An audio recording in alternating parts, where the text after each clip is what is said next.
Hi, I'm Melly Moon and I'm the Closet Quilter. Today I'm doing Floss Tube. This is my second Floss Tube. I just wanted to show you how I do my setup. I have a couple variations of this, but right now I basically bought the Nerge adjustable floor hoop stand, and it came with this wonderful big hoop. It's a very thick hoop, and it is Nerge number 8. See, Nerge number 8. It's a wonderful hoop, and it's easy to grasp. It's big, it's thick, it's heavy. I mean, heavier than your average. So I don't need a stand. I can do this sitting. And what I do is I use what they call the loop method to start my floss. And I have outlined the house. I'm almost done. I've got this part to go. This part right here, I have to do. Then I'll do the roof. And I'll fill in as I want to, you know, at night when I'm just sitting watching TV and it's kind of mindless doing a lot of blue. But right now I'm kind of outlining. So what I did, because there's such a lot of it and it just takes a lot of blue, what I did is I bought a package of needles at, where did I buy it? Hobby Lobby or Michael's, whatever, cross-stitch needles. And I load them up with floss. I take, you know, the floss comes with 6 strands per piece. So I use the method. It's hard to explain, but I'll show you one of my floss tubes how I get my floss organized. But I take a piece of floss, one piece, and I put it on I fold it in half so I have 2 ends. And then I take my, I have a piece of a beeswax candle and I run it through there so the ends are flossed with beeswax, and I thin it out, and I am able to put those 2 pieces through the eye of the needle. So I have basically a loop at the end of my piece. And that's how I hold I pick one side of the X, and then I do the other side and I put it through the loop, and it's instead of a knot, it just holds it. And I go down. So right now I've got to start this end. And I'm doing just half of the stitch. I do use what they call the Danish method. So yeah, here's a piece right here. See the loop on the bottom? So I'm gonna go on the edge here. I'll show you. I'm gonna go on the edge. And yes, I do have readers. These make it a lot easier. So I can see the holes really easy. I don't strain my eyes. So yeah, I do start in the corner. And I go diagonal and find the loop. And I put the loop over my needle and I pull it tight, and that's it. That's it. It's done. So there. Got that. Now I can just go down in the line and do my diagonals pretty easily. And I do that line, and then I'll go back up and finish. A piece of floss gets me, you know, pretty far. And I just keep going, you know, as far as I can, you know, with that piece of floss. And then at the end, I take my needle and I run it through the back, 2 or 3 stitches on the back, and then I clip it to secure it, you know. That's how I end my stitches. There's a lot of videos on this, really good videos.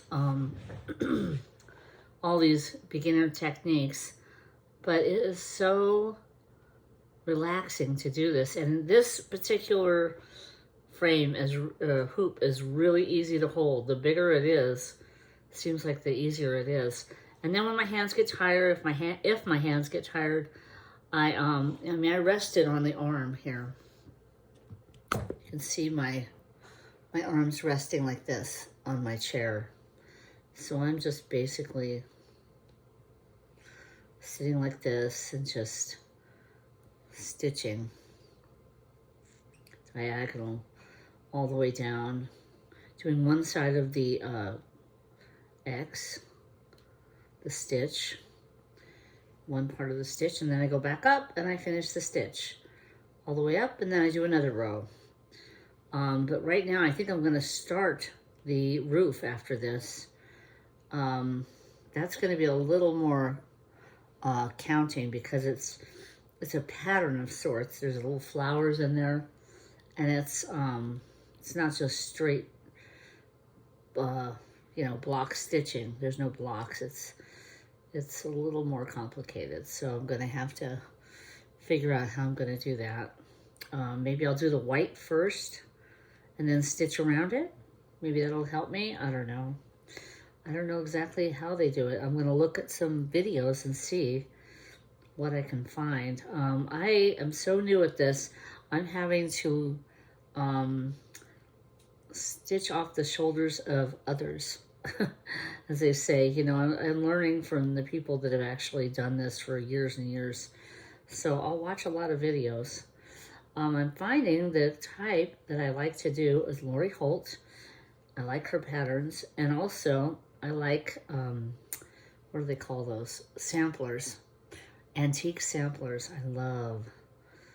That's something I'm really into. So I have to stop myself from buying more Aida cloth because I've already got like 4 or 5 big pieces of it that I have to use. I've been using 14, but a lot of these things are done on linen, which I bought. I have the readers, those are 2.5, the magnification, but the thing I have is a headset I got at Harbor Freight, and it's got 4.5, so that's helpful.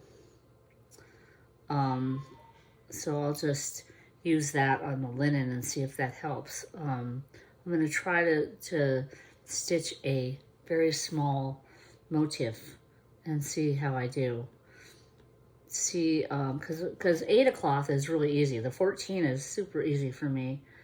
I've got the magnification I need and everything I need for that. So I should be able to do this pretty easily.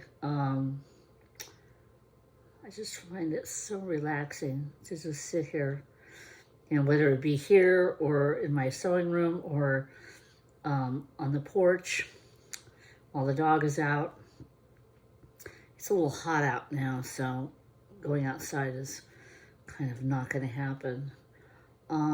So it's really one thing I have to be careful of is my neck. I do have pinched nerves in my neck, so sewing like this for any length of time is not a good idea for me. I have to put this on the stand and do two-handed because it's just too much for my neck to hold this for any length of time. So when I'm done with this, I'll put it on the stand and figure out how I'm going to do the roof on this Lori Holt Tea House. This is the pattern that I'm doing. I really like it. Let's see here. Put my glasses on and see where I am. Here are the readers. These are Lori Holt readers, but you can buy any old reader, right? Here it is.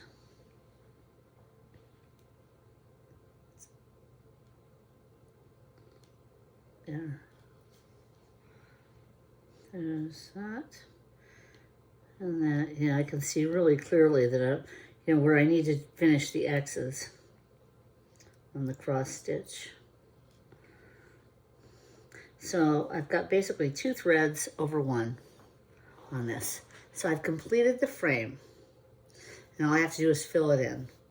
And I'll do that as I go. So what I'm going to do is take my needle out. I'm going to put my needle on the magnet. because it's done. And I've got all this floss left to do, left to use. So I'll keep that there. And I'm going to go watch some videos now and figure out how to do the pattern. How you do the pattern for the roof. So I'll get back to you, and I hope this has helped you in your cross stitch if you're doing the Tea House by Lori Holt, our hometown series. Hope you have a great cross stitching day, and thanks for stopping by the Closet Quilter.